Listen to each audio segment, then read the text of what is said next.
Namo Myoho Renge Kyo, Namo Myoho Renge Kyo, Namo Myoho Renge Kyo. Hi, everyone. Thank you for being here. Thank you for your practice. I really do appreciate your support, liking and subscribing. It's a Bodhisattva act, right? Simple, only takes a moment. What am I forgetting to do here? Okay. All right. Get on with business. So I believe today, well, I don't know if we'll finish this chapter today. There's quite a bit to go yet. So we are in the midst of the third chapter of the prologue to the Lotus Sutra, the Innumerable Meanings Sutra. We are also in the midst, actually, we're about to start the fourth, what you might call the conspicuous merit of practice, what you can expect as you train your mind, your Gohonzon mind, to stay open, like the eye opens, so you can experience life as it truly is happening, moment to moment to moment. This is your liberation from clinging to the past and craving into the future. It's about experiencing the engine of life as you experience it, with all of everything still there, but your attachments, your preoccupations, your monkey mind of worrying, anxiety, and stress about things in the past and things possible in the future. Just live, be, as it's happening. We ourselves, every molecule and atom and cell and quantum fluctuation that makes this apparatus so we can have a mind, is constantly in motion. Nothing is static. So follow the motion. Be with life. Then you don't have to stress about it so much, right? And you can influence how you feel or experience that life. If it's not going in a direction you like, then change your operating parameters. It's easy when you're in the moment, but you bring all that baggage along from the past and it paralyzes you. Or what's it going to do in the future, and it paralyzes you. This is dukkha. This is exactly the first premise that Shakyamuni talked about. And this lotus method is the big renge, the aha moment, where you realize, oh, immerse yourself in it. Stop trying to play chess with it. Be it. Namo Myoho Renge Kyo. Yeah? So, we've already in the first three merits talked about aspects of what that's like. So the fourth one is the inconceivable merit power of this sutra, the Lotus Sutra. Is he talking about the Lotus Sutra here, or is this still the Innumerable Meanings Sutra? Or is it not obvious by now that the Innumerable Meanings Sutra is just the prologue of the Lotus Sutra? It's all about the Lotus Sutra. This is why the Threefold Lotus teaching is so important, right? Is as follows. I apologize, my throat, I have to keep clearing it. If a living being can hear this sutra but once, or only one verse, a phrase, Namo Myoho Renge Kyo, he will obtain the spirit of bravery. Because to live this life, especially to live it free and fully, takes a certain amount of courage, doesn't it?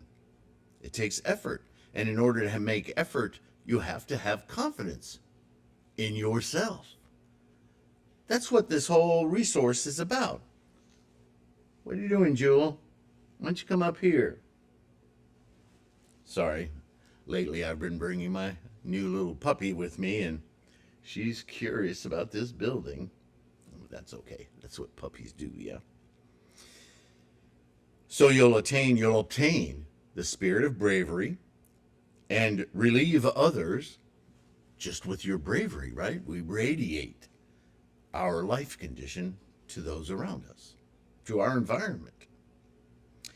Even though he cannot yet relieve himself, there may be aspects in our lives that we'll always have some doubt about. But that's why we practice constantly. More and more, we burst those little bubbles of doubt, and we become more and more increasingly confident, resolved to keep our Buddha eye open, aware, engaged. In the face of the Saha world and all the samsaric training we've given ourselves, slowly pushing that out of the way and experiencing fully our capacity, our ability for enlightenment.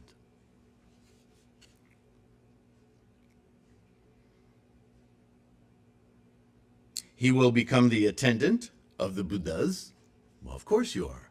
Not only for your own Buddha-ness or your open eye Buddha, but inspiring others to want to emulate what you are obviously, with your life condition, imbued with, accomplishing. How is he doing that? How is she so confident? Where does she get that? Oh, from your Buddhist practice. Okay, I don't want to hear about it right now. Okay. Eventually, why don't you tell me more about that Buddhist practice, right? Well, why don't you come over and just chant with me for a few minutes? Oh, this is the chanting thing again. Well, just try it. You don't like it, leave, go home. I'll make you a sandwich.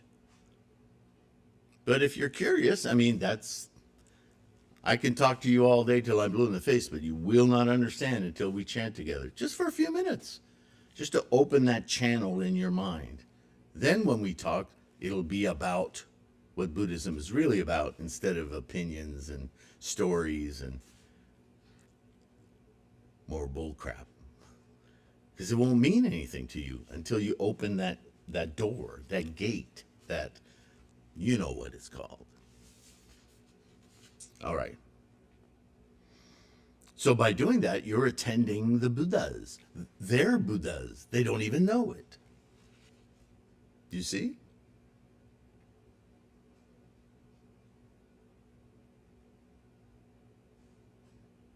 Together with all the bodhisattvas and all the Buddha Tathagatas, will always teach the law to him. It just radiates from you.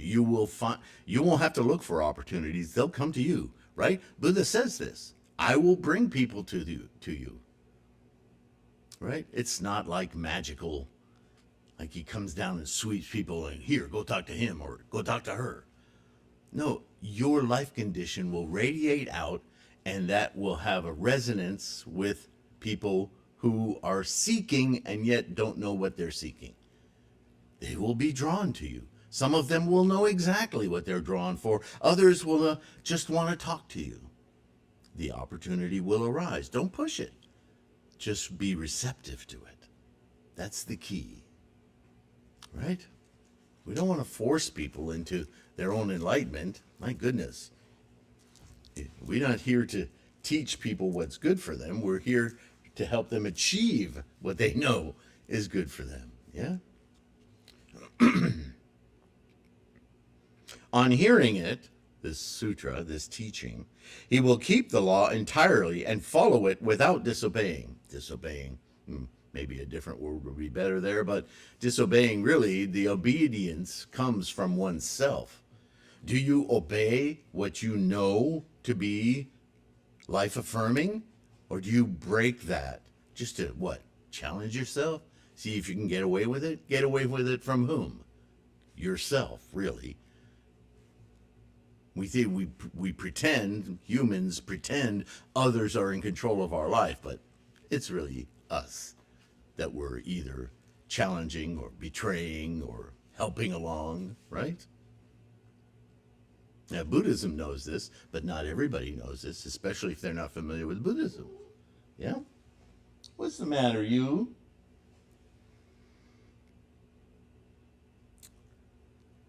Moreover, he will interpret it for people extensively as occasion calls. It's exactly what I've just been saying. Okay, I'm going to take a little break here and see what my dog wants. I'll be right back.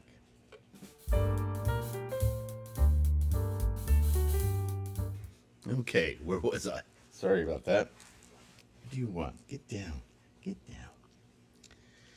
Good sons and daughters, suppose that a new prince is born of a king and queen. A day, 2 days, or 7 days, and a month, 2 months, or even 7 months passing away.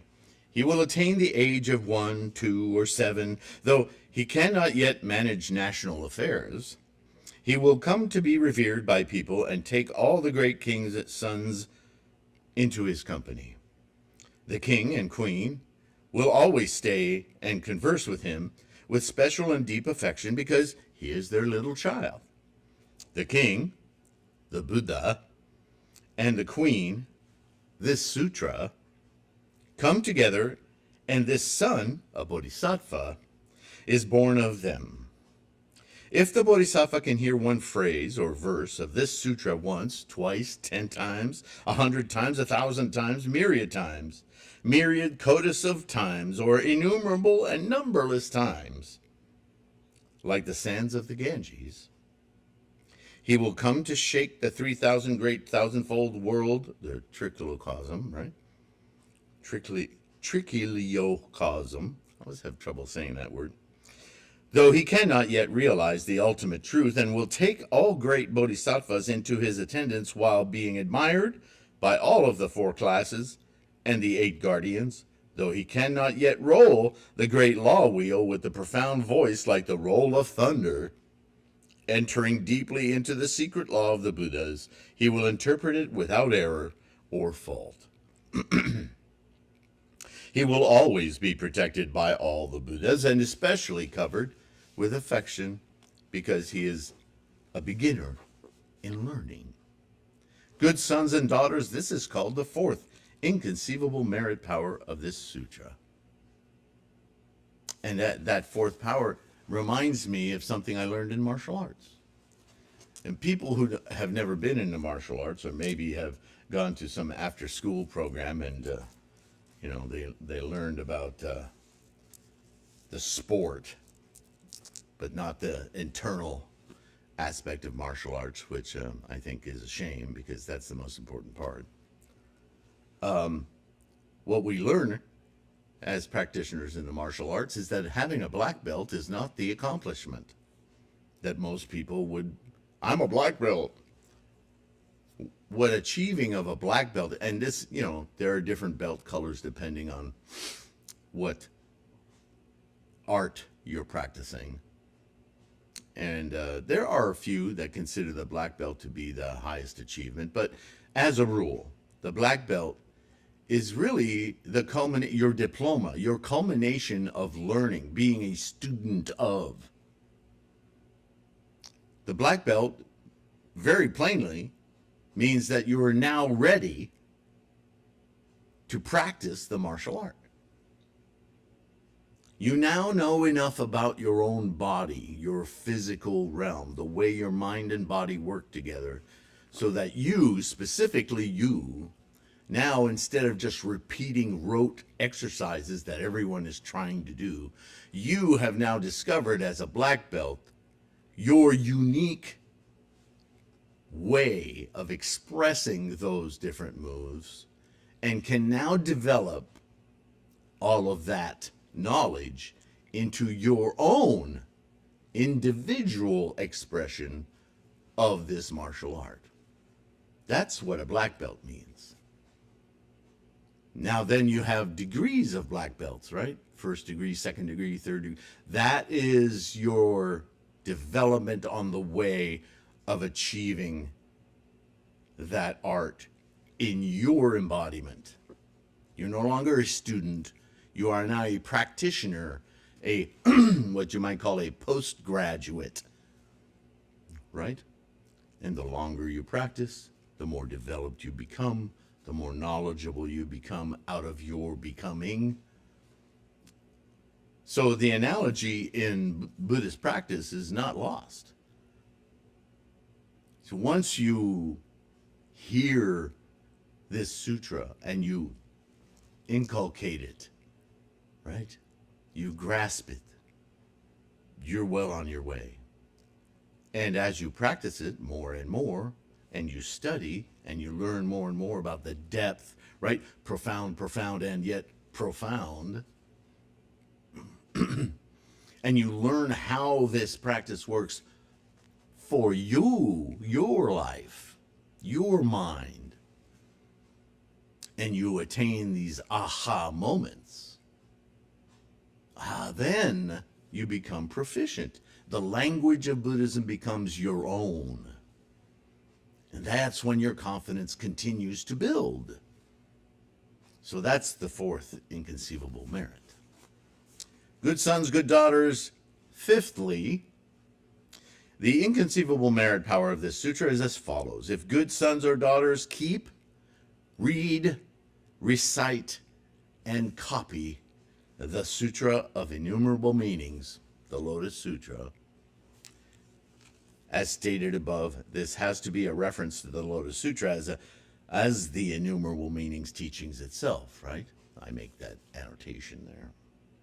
Such a profound and supreme great vehicle, either during the Buddha's lifetime or after his extinction, they will realize the way of great bodhisattvas, though they cannot yet be delivered from all the faults of an ordinary man and are still wrapped in delusions. In other words, yeah, there's always a beginning to this practice. You start from samsara in this saha world, and you graduate slowly to bodhisattva in this saha world until you are no more, until extinction. But the potential to realize Buddhahood, unless the entire sentient mind population of this planet is expiated, extinct, another extinction event, it will take some time before sentient minds appear again. Where? Here? Somewhere else in the cosmos? That's the purpose of the cosmos, to develop sentience. We're here. We're the pinnacle of that expression. What do you do with it? Become aware and live in that expression. That is the highest order of the universe. If you miss this opportunity, what in the hell are you doing? Just plummeting through life, just you're like one of those tumbleweeds, yeah? It's kind of sad. No wonder we develop compassion, yeah? All those tumbleweeds around us. Oh my goodness, let's sit you down and plant some roots and make you grow. Feel this engine of life. Know it. This is Buddhism, yeah?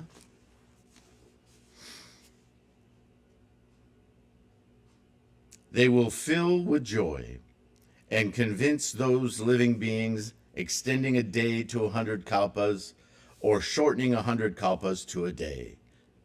Right? There's that time dilation again. When you fill a day with joy, doesn't that day just go by in an instant?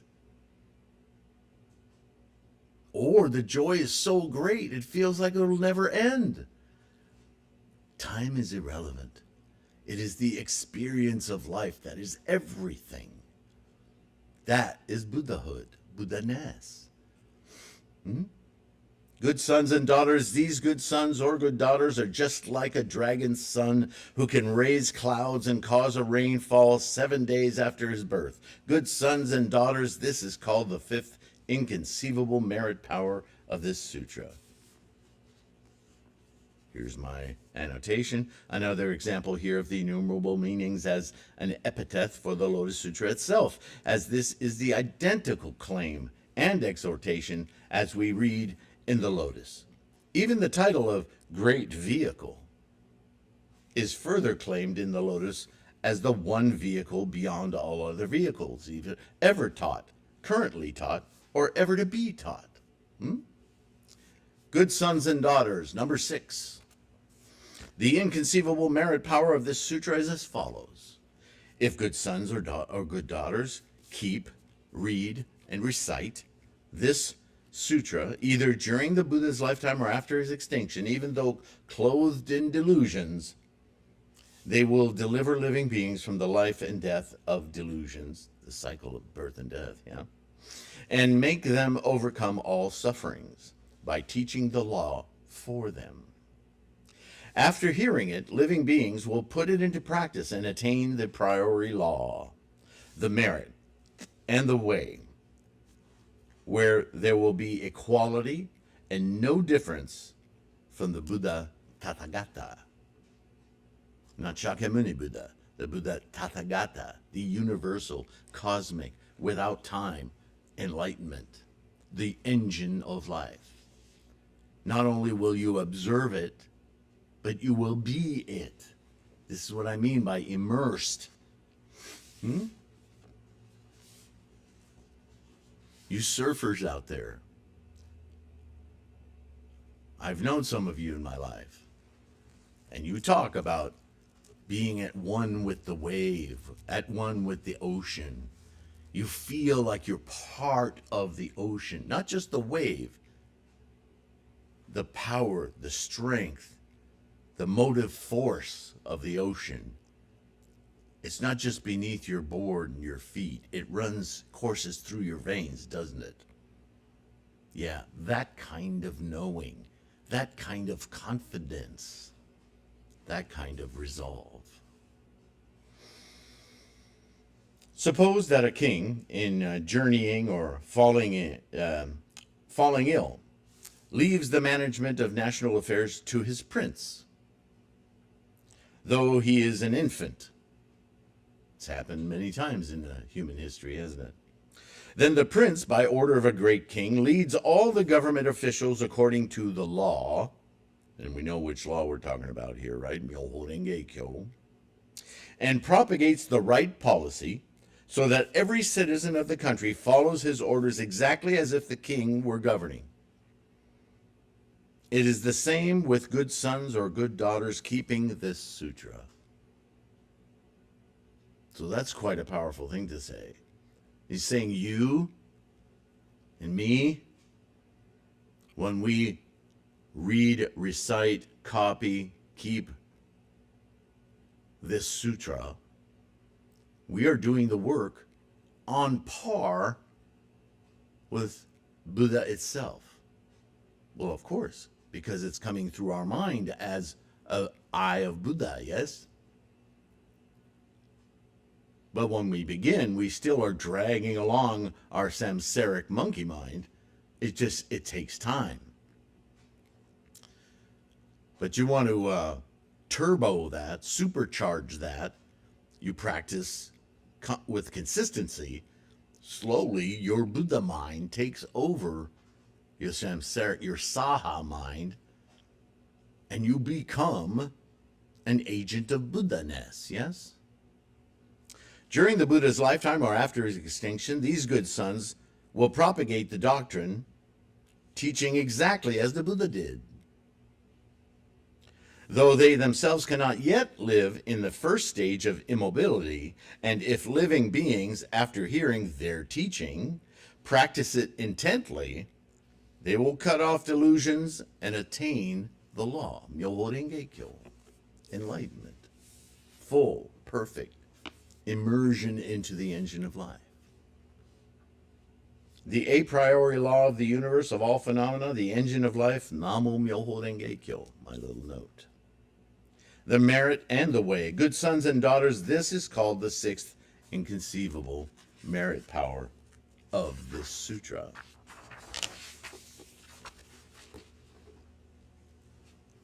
Seventh, or seventhly, as it says here.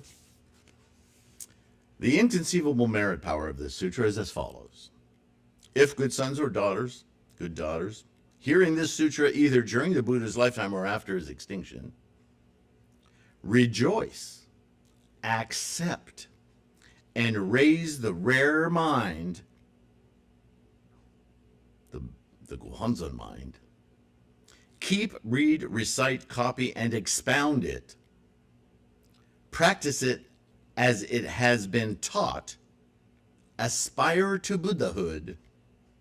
Cause all the good roots to sprout. Raise the mind of great compassion and want to relieve all living beings of sufferings. The 6 paramitas will be naturally present in them. Now, there's all these qualities that were once practiced as a difficult, arduous task.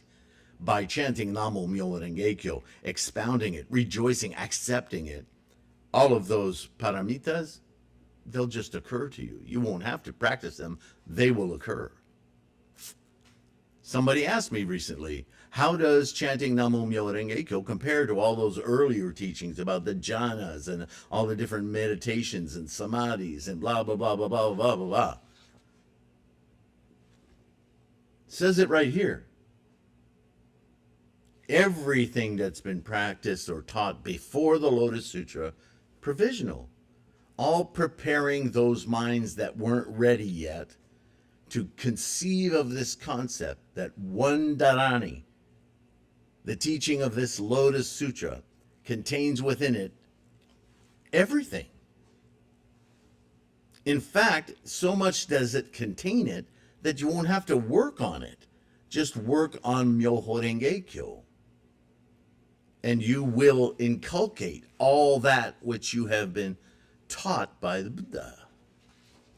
All of the teachings of Shakyamuni Buddha's lifetime are contained within the Daimoku.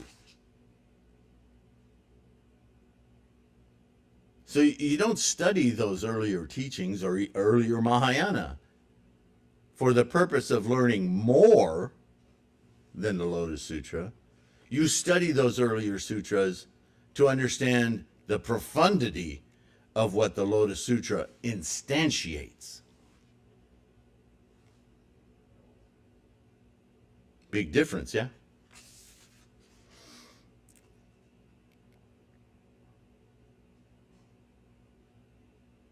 So, yeah, you will accomplish the 6 paramitas. You'll just be imbued with them, naturally present in them, he says, though they cannot yet practice the 6 paramitas as individual practices. They will just be part of who you become when you invoke Buddhahood.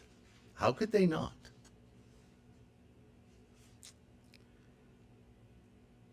They will attain the assurance of the law of no birth in their attachment bodies, life and death, breaking from the delusions of the cycle of birth and death, and delusions will be instantly destroyed, and they will rise to the 7th stage of bodhisattvas.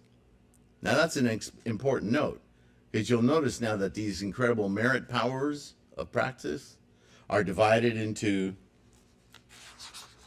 10. Well, these are the 10 stages of bodhisattva practice. This is a description of the Lotus Bodhisattva. It's distinctly different than the previous lesser teaching of Bodhisattva. So yeah, there's a bit of a shift going on here, yes? Suppose there is a vigorous man who tries to destroy an enemy on behalf of his king, and after the enemy has been destroyed, with great joy, the king gives him half the kingdom as a prize. Good sons or daughters, or good daughters, who keep this sutra are like this. They are the most vigorous of all ascetics. They come to attain the law treasure of the 6 paramitas, even though they are not consciously seeking it.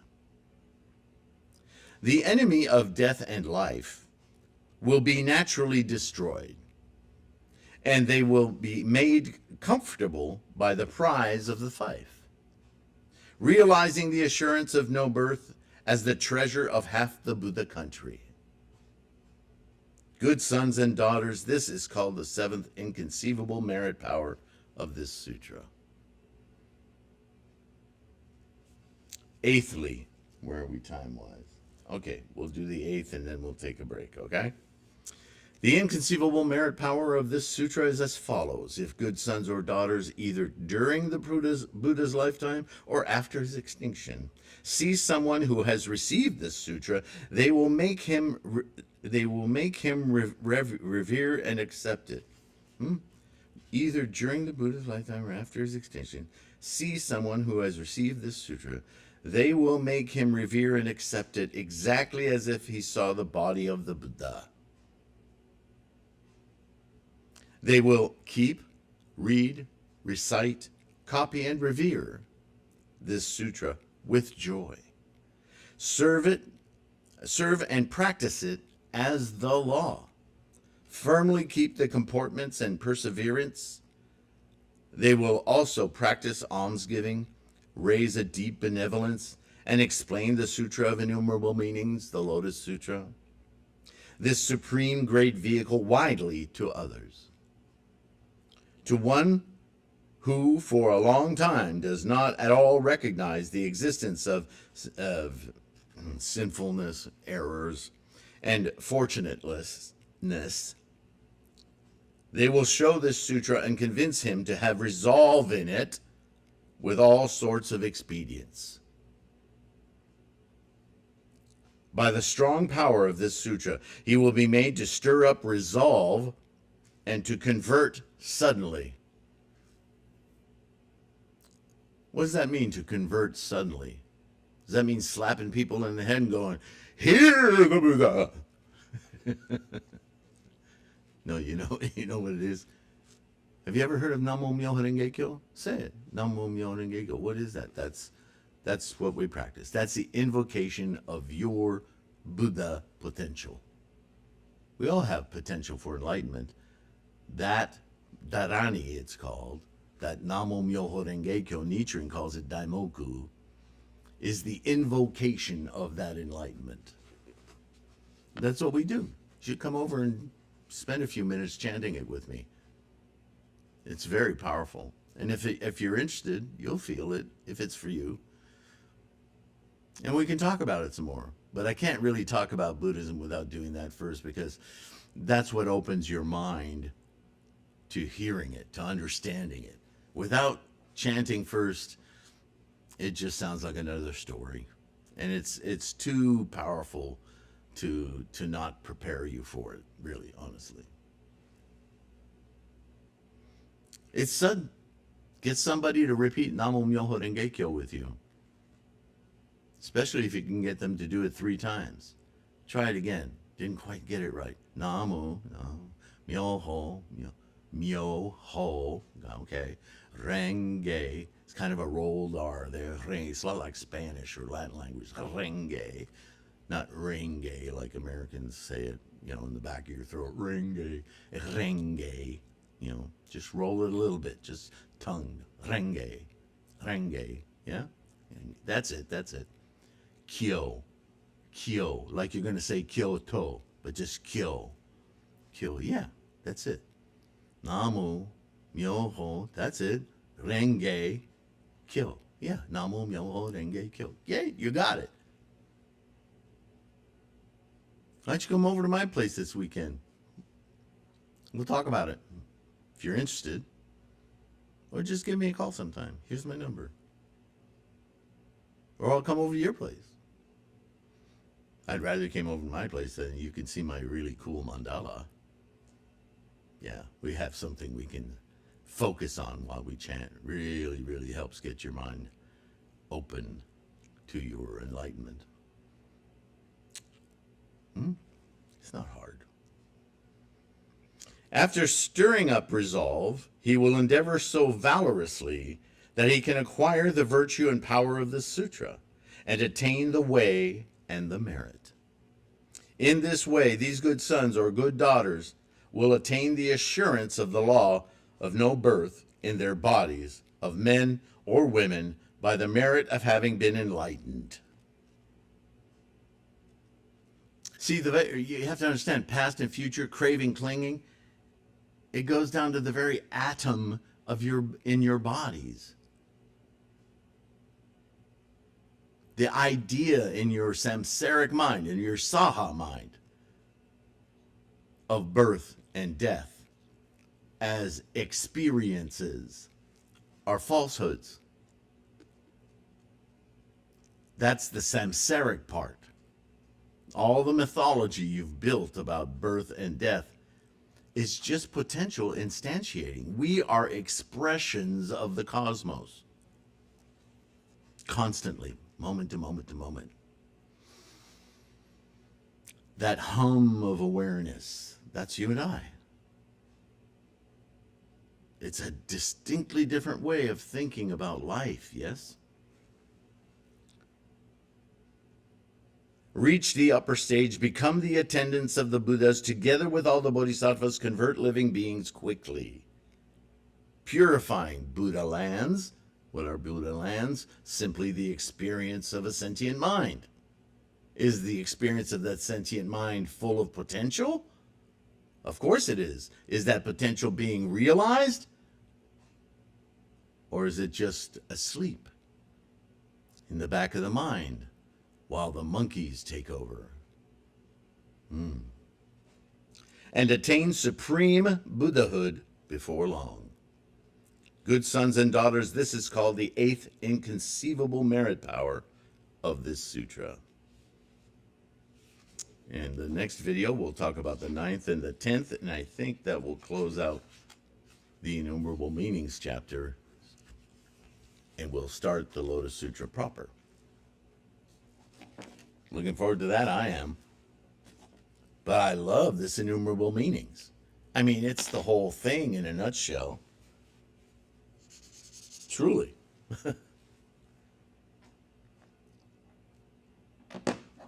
Once you practice this Lotus Sutra Buddhism for a while, the Innumerable Meanings Sutra is almost laughably concise. It has everything. But if you don't know the Lotus Sutra, then this is just a movie trailer. It's giving you highlights, but you don't understand what it means yet. Right? Most of you have practiced for some time. Most of you in our Sangha across the world have come back to the practice from previous efforts. Disillusioned for whatever reason, I understand. But like the Sutra says, once you know, you know. At some point, okay, I know the answers here. I remember feeling it. Can we talk like normal human beings about it? Because this is important and it makes sense.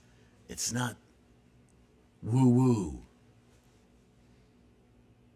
It's an experiential truth. Namo Myoho Renge Kyo. Thank you. Thank you for practicing. Thank you for practicing and supporting this practice with this website of videos, the websites of, or the podcasts, the audio podcasts, all free because of you guys, because of liking and subscribing, because of buying ebooks and going to the bookstore and the mandala store and the study resource on threefoldlotus.com. All of that information on the study materials page, core study materials page. Tons of data there, you know. You can print it out for yourself as a study guide, as a teaching guide, whatever you can use it for. Everything of this total resource is to support your confidence.